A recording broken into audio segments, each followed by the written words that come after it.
number of years ago, a young man applied for a job as a farmhand. Now, when the farmer asked for the young man's qualifications, all the young man said was, "I can sleep when the wind blows." Well, this puzzled the farmer, but he needed the help and liked the young man, so he decided to hire him. Well, a few days later, the farmer and his wife were awakened from sleep by the sound of a violent storm occurring outside. They quickly got out of bed and ran downstairs to check that everything was secure. They found that all the shutters on the farmhouse had all been securely fastened. There was a good supply of logs placed by the fire. The young farmhand slept soundly. Well, the farmer and his wife then decided to go out and inspect the rest of their property. They found, when they went out, that all the farm tools had been placed in a storage shed, safe from the elements. The tractor had been moved into the garage. The barn was properly barred and locked. Even the animals seemed calm and secure. All was well. The farmer then began to understand the meaning of the young farmhand's words when he said, "I can sleep when the wind blows." Because the farmhand had done his work faithfully when the skies were clear, he was prepared for the storm when it did eventually break out. So when the wind blew, the young farmhand was not afraid. He could sleep in peace. Now, what's the moral of that story for us today? Well, simply put, if we are spiritually prepared for the great tribulation, we have nothing to fear. And we can enjoy peace of mind and heart as we see that day fast approaching. Now, why have we used such an illustration as our introduction? Well, I'll tell you why, and it's a personal experience, a little anecdote from my own life. On September the 11th, 2001, I was shocked rigid by what I saw taking place on the screen of my television. Now, do you remember the events of September the 11th, 2001, where terrorist attacks were made in the United States, particularly in Manhattan? What scared the living daylights out of me and still sends a chill down my spine to this day is as I saw it happening and realised the magnitude of what was taking place, I thought, oh no, I hope this isn't the Great Tribulation. And that was my genuine response. And my pure reason for it was not that I don't want the Great Tribulation to come, but at that moment in time I didn't feel that I was spiritually prepared enough for the Great Tribulation. If it had started on September the 11th, 2001, I thought, oh no, when the Great Tribulation begins, I wanted to feel a ton better than I felt on September the 11th, 2001, spiritually speaking. Now, I don't know how you felt on that day, but that's what I felt. And as it turned out, obviously, September the 11th, 2001 didn't prove to be the outbreak of the Great Tribulation, though definitely it was a tremor in human affairs that day that shook the world. Now, my question to all of you is, can you sleep when the wind blows? Are you prepared for the outbreak of the Great Tribulation, so that if you will, you can sleep when the wind blows. You can enjoy peace of mind and heart because you're fully prepared spiritually for what lies ahead. Well, really, that's the essence of what we want to talk about tonight. We want to have a look at what Jesus Christ himself outlined in Scripture to help prepare ourselves for the outbreak of the greatest tribulation the world has ever seen and will ever see again. Can we sleep when the wind blows? Now, just before we actually go into this, we're going to open our Bibles now, if you want, to Matthew chapter 24. We're going to remain in Matthew 24 for the whole talk then, so there's no flicking through the Bible. Once you're there, you're there. All we just want to start with saying is that Bible prophecy, and this is a fundamental principle about Bible prophecy is only fully understood after it has actually taken place. or occasionally while the Bible prophecy is taking place. Its fulfillment is taking place. Okay, but the reason I say that is that while we're now going to consider the words of the Lord Jesus Christ, the exact fulfillment of Jesus' words will not become clear at the earliest point until they actually start to take place. Or when we're on the other side of the Great Tribulation in the new system of things, then we'll be able to say that's what Jesus meant by these words. But, and this is the kind of exciting part for us tonight, often prophecies have what are called parallels in the past. So whilst Matthew 24 has its great fulfillment yet to occur in our near future, Matthew 24 we strongly feel had a complete fulfillment more or less in the first century with the events that took place as regarding the city of Jerusalem in the first century. So what we're going to do is we're going to use the events in the first century as a bit of a pattern to help us understand what will take place during the Great Tribulation, so that we can be as prepared as possible for what lies ahead. So what we're going to do is we're going to first of all start at verse 15 of Matthew 24. We're going to cover from verses 15 to 22, and we're going to firstly look at how these words were fulfilled in the first century. And then we'll go back and see how they're fulfilled in the future. So let's start at verses 15 and 16, and let's see what the words of the Lord Jesus here mean.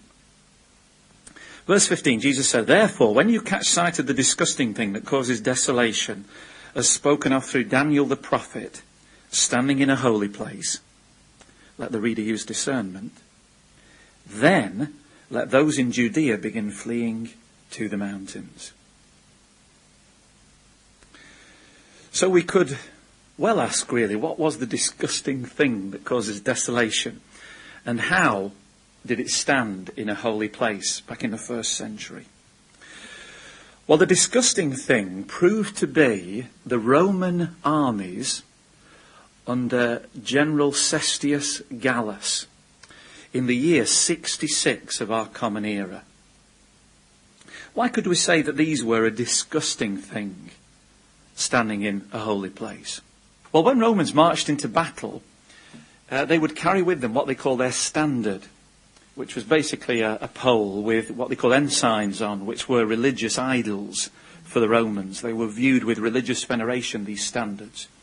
So if you will, when Gallus and the 12th Legion of Rome took Jerusalem in 66, they camped around Jerusalem, got into Jerusalem and got as far as undermining the north wall of the temple. When they were there, marching into Jerusalem with their standard, with their pagan idols attached to it, it was as though somebody was bringing religious idols into the holy city of Jerusalem. Well, to the Jews and to the Christians living in Jerusalem, that was disgusting.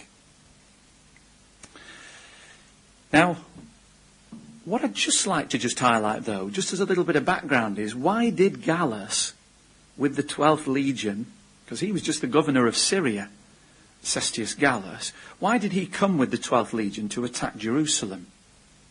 The Romans at that time were not an aggressive force. They were purely a peacekeeping force in Palestine.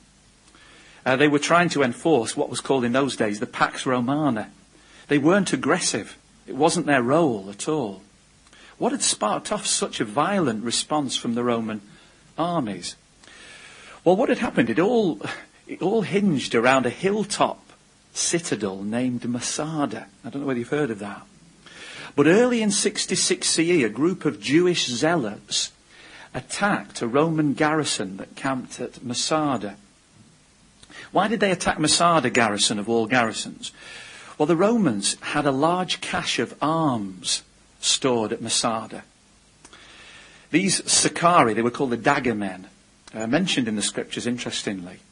These Jewish extremists went and massacred all the Roman garrison at Masada, got this large cache of arms, and with such a large cache of arms, then marched on Jerusalem, this is all in 66 CE, and massacred the garrison that was keeping peace in Jerusalem.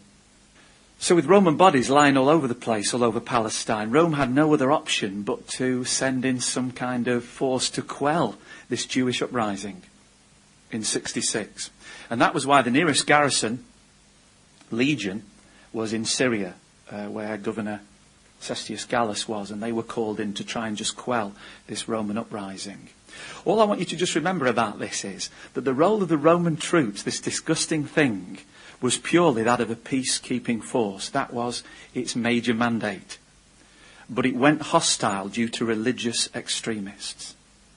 Even those Jews in Jerusalem, the Jews in Jerusalem, were not extremists.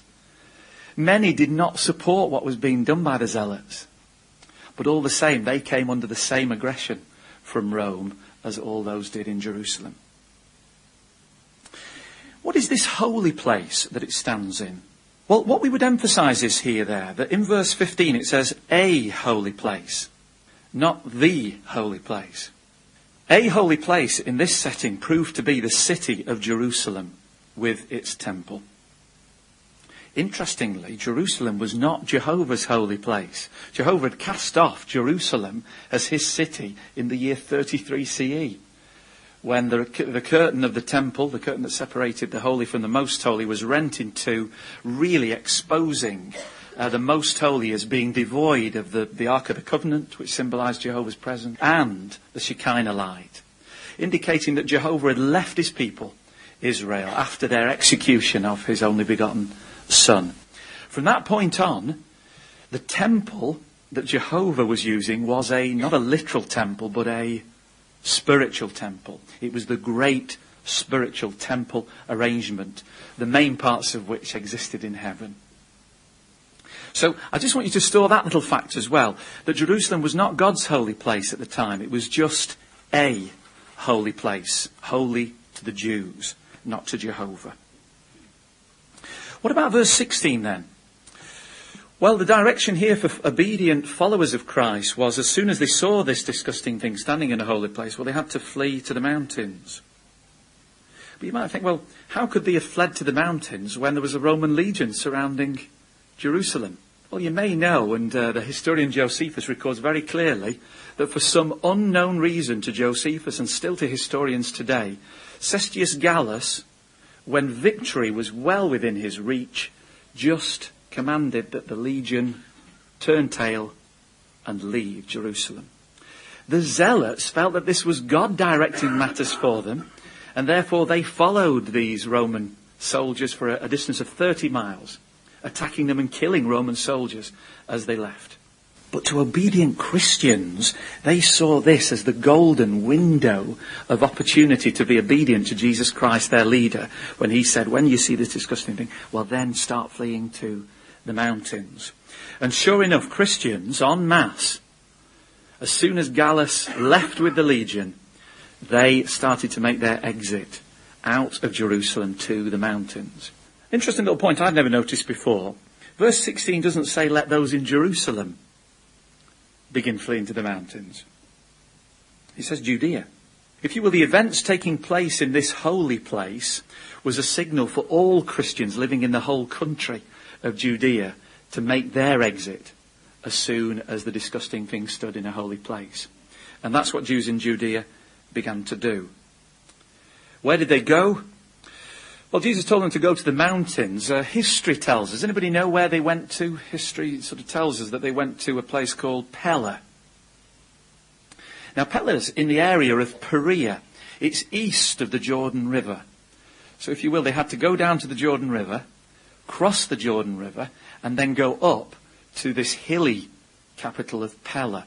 Now, Pella was one of what's called the Decapolis. Have you heard of those? Deca means 10. And it was a group of 10 cities that were to the east of the Jordan River. The Decapolis never really had much anti-Roman sentiment to it. So ironically, Roman forces, though they eventually took the whole of Palestine, they never bothered with the Decapolis. And Pella was never approached or taken by Roman soldiers. If you will, it proved to be about the safest place in the entire region over those next few years. Why did they choose Pella? Well, this is an interesting thought. Historians tell us that it was the church elders, as they call them, or the congregation overseers in Jerusalem and in Judea, that directed the Christians to go to such a place. It was a town, by the way. I always imagine when they fled to the mountains that, they were all sat around the campfire every night, eating beans and singing songs and things like that for 4 years. But they weren't. They were just in a town. But obviously they'd have to set themselves up, find homes, settle there for the period of time. It would have been uncomfortable, a difficult time, maybe involving a few privations for them. But from that point on, they were safe in the mountains. Now, what did Jesus say about their flight? Now, this is very interesting. Have a look at verses 17 onwards. He said, "Let the man on the housetop not come down to take the goods out of his house, and let the man in the field not return to the house to pick up his outer garment." What does Jesus indicate by that? Well, he was indicating, obviously, that their flight should be quick. They should get out as quickly as they possibly could. But, and this is interesting, he was indicating to the Christians that they must avoid attachment to their material things, so that those material things wouldn't attract them back into their homes, so that they'd want to collect all their goodies, so that they could take them to the mountains. He indicated that they had to just flee quickly. Back in Bible times, if you were on a housetop, you could literally run from housetop to housetop to housetop and make your exit quickly along the tops of houses. Jesus may have been referring to that when he said, "Let the man on the housetop not come down to get his goods out of his house." What about verse 19 and 20? He says, "Woe to the pregnant woman and to those suckling a baby in those days. Keep praying that your flight may not occur in winter time, nor on the Sabbath day." What did Jesus mean by this? Well, for a pregnant woman, if you had to make a journey of about 38 miles, which is where Pella, about 38 arduous miles, it would be more difficult if you were pregnant. True or false? Definitely. And if you were suckling a baby at the time, that would also be just more difficult. Not impossible, but it would just be trickier for you in that situation. And then, of course, in verse 20, when he says, "Pray that it may not occur in winter time, nor on the Sabbath day." If it was winter time, it would be cold and it would be wet. That would make it more difficult. A 38-mile journey in the cold and the wet, maybe even in the snow, would also be difficult to make the journey. And the Sabbath day, back in those days, they had Sabbath day restrictions for how far they could travel. They had what they call a Sabbath day's journey. So that could have posed problems for those that were trying to keep the law. But it didn't happen on a Sabbath day, ironically, and it didn't happen in winter. It was autumn when it took place. So, if you will, their prayers for it not to happen in winter or on the Sabbath day were answered by Jehovah. They were able to make their flight before then. Now, what about verse 22? Now, verse 22 says, "In fact, unless those days were cut short, no flesh would be saved. But on account of the chosen ones, those days will be cut short." Now, what is Jesus referring to here when he talks about the cutting short of the days on account of the chosen ones? Well, first and foremost, let's just establish who the chosen ones are. The chosen ones, according to 2 Peter 2 verse 9, are the royal priesthood, the chosen race. Who are they? Well, none other than the anointed Christians, the 144,000 of the anointed class. So they're the chosen ones. And Jesus said it would be on their account, or for their sake, that the days would be cut short. In fact, he said if those days weren't cut short, no flesh would have been saved. What was Jesus referring to? Well, here he's referring to the year 66 CE, when Gallus inexplicably left prematurely before he could take all flesh in his attack on Jerusalem. So even though Gallus had his reasons for leaving Jerusalem, whatever they may have been, they could have been orders from Rome, they could have been his own decision. Whatever it was, the real reason he went was that Jehovah was cutting short that tribulation so that the Christians could leave. So the flesh that was saved in 66 CE was the flesh of the chosen ones, anointed Christians. And it was for their sake that the tribulation was cut short. Now, I did miss one verse out. Did you notice my deliberate mistake there? We missed out verse 21. What does Jesus here say? Well, he says, and then there will be great tribulation, such as not occurred since the world's beginning until now. No, nor will occur again. When did this have its fulfillment? Well, this fulfillment in the first century occurred in the year 70 CE, when General Titus came with 4 legions, not just 1 legion like Gallus came with, but 4 legions of Roman soldiers, and laid siege to Jerusalem. Interestingly, before Gallus could even get into Jerusalem, Jews had already started fighting amongst themselves because they were so upset that the Zealots had got them in such a situation that they were angry with the Zealots, and some started attacking the Zealots. The Zealots started fighting back and killing the Jews. So by the time Titus actually got into Jerusalem, they had already half massacred one another as it was. Because the Jews in Jerusalem were realising this was all coming on them because of a bunch of religious extremists. It wasn't the run-of-the-mill Jews that were doing it. It was extremists. But Titus did build around Jerusalem a fortification of pointed stakes, just like Christ Jesus had said. And he did dash those in Jerusalem to pieces. And as Josephus says, that 1,100,000 Jews lost their lives in that great tribulation upon Jerusalem. You might say, well, how could it be the greatest tribulation that the world had ever seen? It wasn't the world in general that Jesus is speaking about here. It was the Jewish system of things in Jerusalem. And Jerusalem it saw lots of tribulation, Jerusalem, but it never saw anything like this. And it's never seen it ever since. So it was great tribulation for the Jews. I would just emphasise just one tiny little factor here, but I want you to just store away again. It does not say that then there will be the great tribulation. There's no definite article in front of great tribulation there. All it says is there will be great tribulation. Elsewhere in the Bible, great tribulation is called the great tribulation. But Jesus is here indicating that this is not referring to the great tribulation primarily, though it does have an extended application to it. So, how did that work then? Well, just to tell you, this was something I didn't realise. I thought there was a 4-year window between 66 and 70. And therefore there was all that period of time before the Romans came and destroyed Jerusalem. Well, it came as a shock to me when I was going through the Keep on the Watch brochure, you know, the one that we did just recently. And on page 20 of the Keep on the Watch brochure, it says there that 66 Gallus left, took off. The next paragraph then starts and then says, the following year, Roman armies returned under Vespasian and his son Titus and started a campaign in Palestine. What happened was, in 67, the Romans came back. They'd not left this as though we'll just leave it now. They were most upset with this whole situation, and this time they meant business. In 67, Galilee was completely subdued, that whole area of Galilee. In 68, Judea was dismembered by these legions, culminating in the year 70 CE when Titus built this fortification of pointed stakes around the capital. The reason for that is, and that was common practice back in those days, that if an army was going to take a land, they would never go straight for the capital city. The first thing they would do is they would mop up all the surrounding area first.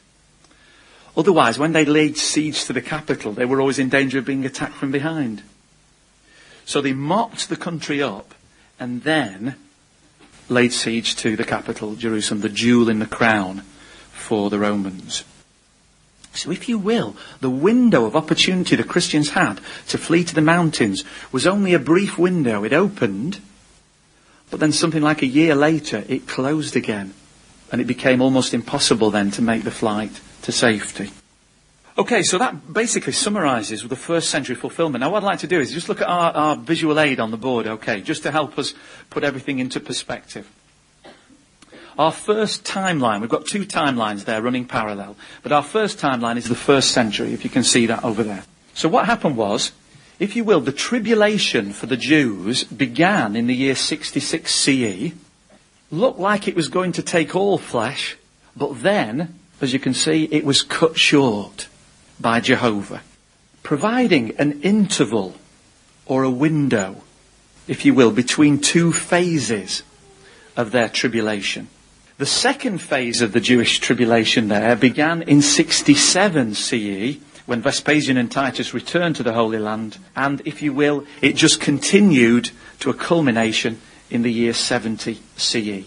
What I've just popped on the board, though, is during that interval between the two phases of that tribulation, from the moment that the Christians were obedient to Christ and fled to the mountains, from that point on, the tribulation was not on them. It was on the Jewish system.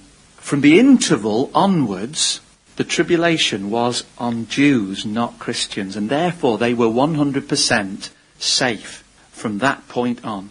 If you will, they were 38 miles away. They couldn't even see or hear it, what was going on. They were safe. Now what we want to do is see how this now has a parallel in our day or the near future.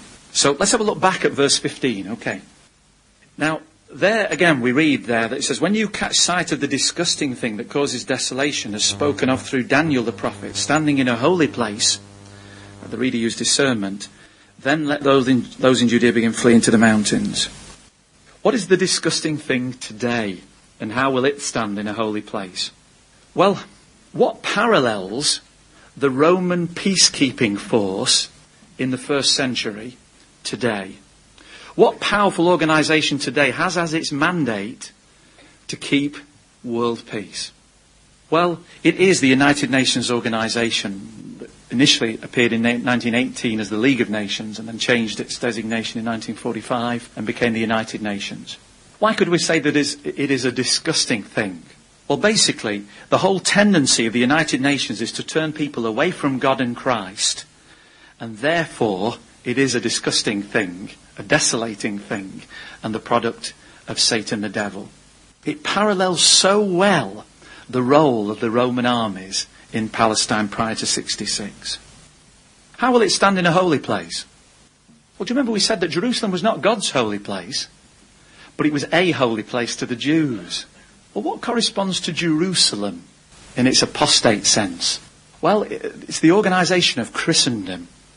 So particularly when the United Nations takes a stand or makes an attack on Christendom, and we would add the rest of false religion earthwide. Why do we say that?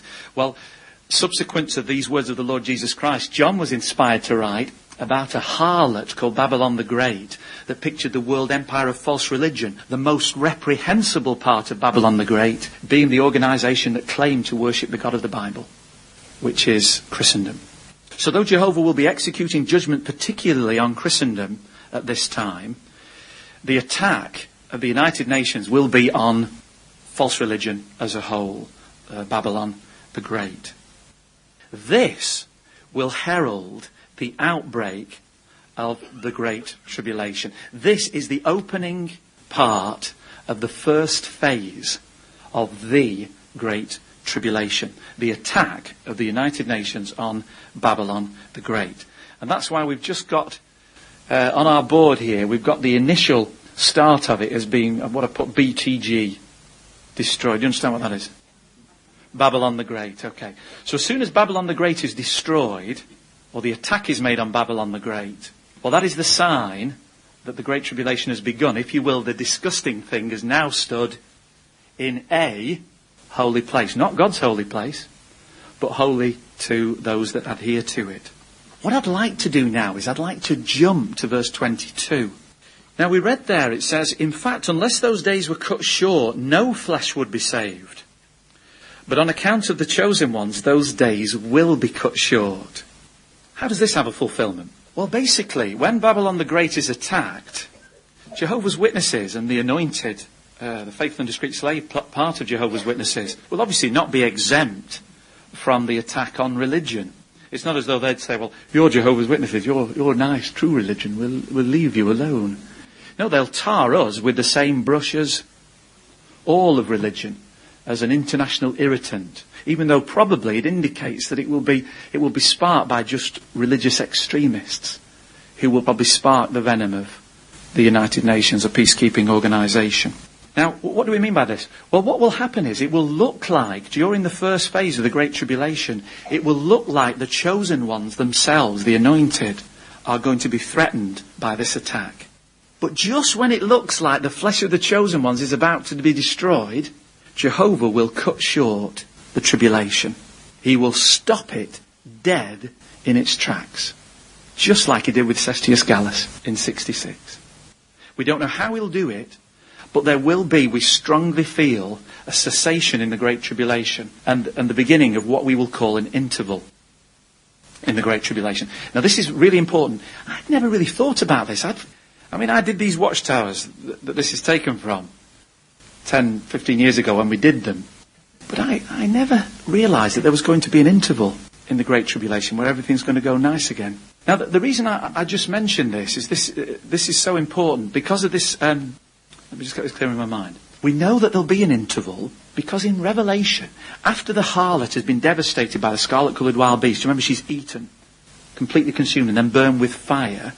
Well, after that, the travelling merchants, the kings of the earth, and even some sea captains, it says in Revelation 18, lament the demise of Babylon the Great. So that means that once Babylon is dead and gone, finished completely, and the tribulation has been cut short in that way, the political system and the commercial system are fully functional.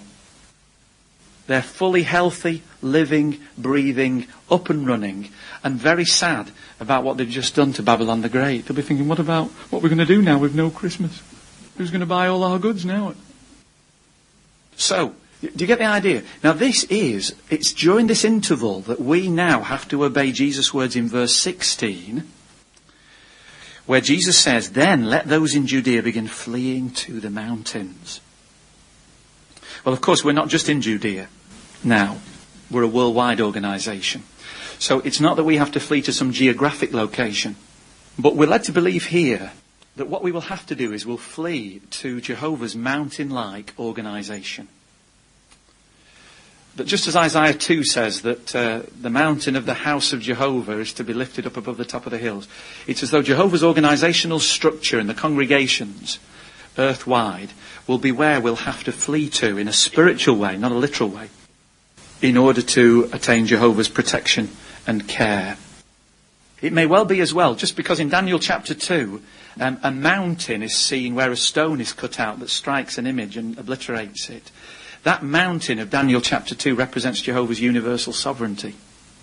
So it may be as well that we have to flee, again in this interval, we may have to make a firm stand on Jehovah's side of universal sovereignty. If you will, like our year text for 2006 says, we may have to show clearly that we obey God as ruler, rather than men or any human institution. If you will, it's all probably going to go back to universal sovereignty, which is where it all started in the Garden of Eden. Now, what does Jesus next say, which shows really where our tests may be the most crucial? Have a look at verses 17 and 18 again. He says, let the man on the housetop not come down to take the goods out of his house, and let the man in the field not return to the house to pick up his outer garment. What is Jesus here particularly warning us could be our major tests during the Great Tribulation? It's our attachment to material things. In other words, of all the things Jesus says that we have to be careful of during the Great Tribulation, it's not running back into our homes to go and get material possessions. Now, this is a very, very important point. This indicates the greatest test that we may face in the middle of the Great Tribulation will be how attached we are to the things that we own. It is no accident that the devil has engineered a system of things that's as affluent as it's ever been. In the words of a British Prime Minister, we have never had it so good. But why is the devil, it's his system, it's not Jehovah's system. Why has he developed a system so that we're so affluent, that we've got so many things now than we've ever had, more things than we've ever had in generations past. He's doing it because it knows it could be a major snare to us during the Great Tribulation. Now is the time to become detached from our material possessions. View them as being, yes, they're nice, but don't get attached to them. If you will, what you've got to ask yourself is, could you today get all of your material possessions, every last one of them, all those goodies that you really like, and could you get them all and push them to the edge of a big cliff and push the lot over the edge and watch them descend to the bottom? Or would we be, oh, if I could get a rope? You see, that is one of the major ways that we could prepare for the Great Tribulation. If you want to sleep when the wind blows, start becoming detached from material things. Jesus could have had all the material things he wished when he was on earth. But the scriptures say that foxes have dens and birds of the heavens have roosts, but the Son of Man had nowhere to lay down his head. That was not because of circumstances, that was because of Jesus' choice. He kept his eye focused on God's kingdom and the doing of his Father's will. And material things, though he had some nice things, he was not attached to them. Jesus Christ said in warning to us, he said, remember the wife of Lot. Lot's wife was clear of the destruction of Sodom and Gomorrah. She was out of those two cities. The fire and sulfur were raining down and destroying the two cities. But she looked back longingly. Now, the Watchtower recently said that she wasn't looking back longingly at the homosexuality that went on in Sodom. She wasn't thinking, oh, I wish I had all that homosexuality again. No, she didn't. That wasn't what she was longing for. What was she longing for? It was the material things that she left behind, and it cost her her life. Jesus said, remember the wife of Lot. Don't become attached to material things. And what are material things at the end? They're rubbish, aren't they? We all end up having to say, I'm going to have to do a car boot soon. I've got that much junk. Let's have a clear out. Because we just accumulate. We're in a consumer society now. Don't be taken in with the glitter of Satan's world. Now, just one last thing before we leave this passage. The chosen ones are mentioned in verse 22 as being the reason that Jehovah cut short the first phase of the tribulation. Now, this is a really, really vital point. If it's because of the chosen ones that Jehovah cut short the days because their flesh is in danger, where must the chosen ones be during the Great Tribulation? Where must their flesh be? On earth. Now, the fact that the chosen ones are on earth during the Great Tribulation is the best possible indicator of where we are in the stream of time. Back in November 1st, 1995, we had a watchtower that gave us a clarification on a Greek expression called ha genia haute. We know it as this generation. And we basically all, got a Mardy on, didn't we? Because we thought we were working it out how long a generation was from 1914, and everybody was alive in 1914, be able to see the end. And then we got this different understanding of ha genia haute. And suddenly we realised that it wasn't a set length of time, but it was to do with a wicked generation of people. And that this wicked generation would still be definitely in evidence when the end actually came. And we all thought, it could be about 1 million years off now. Armageddon. I think I'm going to get a full-time job and go to uni. Do you know, we were barking up the wrong tree with that. Because if we were trying to think that ha genia haute was what determined how close the end was, we were wrong. We were looking in the wrong place. It's like when we look at the world today, we're thinking, oh, it is getting worse, isn't it? It's all happening, all this. We're looking in the wrong place. The place we should be looking is at the chosen one. That's always been Jesus Christ's attention. It needs to be our attention. In other words, where are we in the stream of time? Well, just look at the chosen ones. How old are they? How many are there? Remember, it's on their account that the days will be cut short. So there's got to be enough of them to make it worth cutting short the days of the first phase of the tribulation on their account or for their sake. And we would just emphasise that those that partake of the memorial emblems are not the same as genuine anointed Christians. So whilst we know how many take the emblems every memorial, some of them may be taking it for the wrong reasons. We don't know how many of those 8,500 that partook in 2005 are genuine anointed Christians. We know that there's a maximum of 8,500 of them left on earth today. How old are they? Well, I think the best gauge of it is the governing body. The oldest member of the governing body at the moment is 100 years old, coming up 101. Carey Barber. Jack Barr's 93, Albert Schroeder's 94. Where do you get men to replace men like this? They've got to be of the anointed to be on the governing body. There just aren't men of that calibre left to replace them. There's 12 members of the governing body at this moment in time. The end must be so close if the chosen ones play a key role in the Great Tribulation. So don't be worried about whether or not the generation understanding changed. That's completely, if you will, that was a red herring for us as regards the nearness of the end. We need to keep focused on what Christ is focused on, the chosen ones. Keep looking at them, keep following their direction, and we'll know exactly what to do during the Great Tribulation. And we'll sense very acutely how close we are to its outbreak. Let's move on now to verse 29. Now this is exciting. Verse 23 to 28 covers a period from 70 CE to 1914. So it covers those intervening years. But verse 29 to 31 has only one fulfillment, and it's during the Great Tribulation. And if you will, we're going to call this section now what we call phase 2, or the second phase of the Great Tribulation. What does Jesus say? Verse 29, immediately after the tribulation of those days, the sun will be darkened, and the moon will not give its light, and the stars will fall from heaven, and the powers of the heavens will be shaken. What does this refer to? Well, when Jesus says immediately after, and did you notice the tribulation? Did you notice the definite article in front of tribulation this time? It refers that to the outbreak of the Great Tribulation, which is the attack on Babylon the Great. So immediately after the attack of Babylon the Great, after this interval, we don't know, it's unspecified its length obviously, but after this interval, there will start a second phase, and it says the sun will be dark and moon not give its light, stars fall from heaven. What does this refer to? Well, we strongly believe that this will refer to literal celestial phenomena. That there literally will be a darkening of the heavens. We know from times past that this has happened when Jesus Christ was put to death on the torture stake in 33 CE, Nisan 14. The whole sky went dark at midday. Josephus records that during the attack, around the 70 CE period, again, the whole of Jerusalem was put into darkness, and there was earthquakes and thunder and lightning, flash floods. Terrifying. Josephus says that it was an omen that portended a global catastrophe.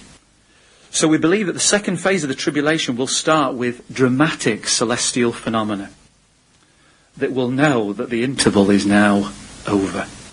Verse 30, it says, and then the sign of the Son of Man will appear in heaven. And then all the tribes of the earth will beat themselves in lamentation, and they'll see the Son of Man coming on the clouds of heaven with power and great glory. What is the sign of the Son of Man? Well, this refers to a supernatural demonstration of Jesus' kingly power. We don't know what it'll be, but it will be some supernatural display that will leave people in no doubt as to who's causing the events that are taking place around them. Now, this is really interesting. In a Watchtower in the 90s, it indicated that this sign of the Son of Man appearing in the heavens directly parallels the judgment of the sheep and the goats by the Son of Man. So if you will, Matthew 25:31 talks about Jesus separating mankind like a shepherd separates sheep from the goats. Sheep into everlasting life, goats into everlasting cutting off. Well, this sign of the Son of Man is the visible signal that the judgment is now taking place and mankind are being divided. Now this, I think, is wonderful. This was a new thought, this, back in 1995, October. The judgment of mankind is really at the end of the Great Tribulation. It's right into phase 2 of the Great Tribulation. So nobody is a sheep or a goat until Jesus judges them as such. So a person's eternal destiny is not sealed until the sign of the Son of Man is seen in the heavens in phase 2 of the tribulation. Does this mean that some could gain salvation late in the hour? Well, the governing body have adamantly said that mass conversion will not take place, because mass conversion did not take place in the first century. But we cannot be dogmatic and say that people could not gain salvation during this interval. Now, what we say by that is that anybody in the first century who chose to go with the Christians to the mountains and make such a decision of faith to leave all their goods and go and live with these Christians up in the mountains, anybody who did that saved their own lives. when that took place. So all we're saying is, to use an expression that they use with operas, that it isn't over until the fat lady sings. In other words, it isn't over for any individual until Jesus has sealed their fate when he makes his final judgment of mankind. To me, that just says never give up hope. Never give up hope for any individual. And never stop trying to help our loved ones and people in our territory to know what the future holds as regards Jehovah's purpose. What then happens? Well, it says all the tribes of the earth start to beat themselves in lamentation. In other words, they then realise, once they've seen the sign of the Son of Man, they know that their judgment has now been sealed. And the majority of mankind have been deemed as goats. And therefore they beat themselves in lamentation. What happens next? Verse 31.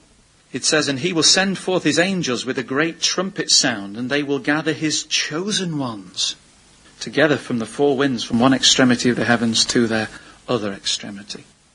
Here again, the chosen ones are still on planet Earth, on terra firma, at such a late hour in the tribulation.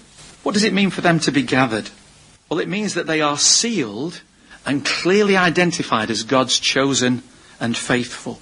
And at some point they will be gathered up to heaven to be king priests with Christ Jesus, to assume their position in the heavenly arrangement.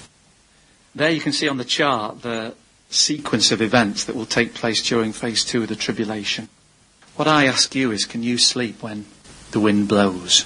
In Noah's day, people got absorbed in their normal activities, and Jesus Christ drew attention to Noah's day and said that they weren't violent, he didn't say, though they were. The thing he highlighted was that they were eating, they were drinking, they were marrying, they were being given in marriage. They got sucked into mundane, normal activities, and it caused them to take no note. And they lost their lives. We must remember the events of Noah's day and not get sucked into a mundane way of life that really could just be described as being pretty much like everybody else around us. Do our lives show that we see where we are in the stream of time? Or could our lives be described as just being normal, mundane, ordinary? Jesus said, prove yourselves ready in verse 44 of Matthew 24. Proving anything means not just good intentions, but means actions. We've got to prove that we're ready, that we can sleep when the wind blows.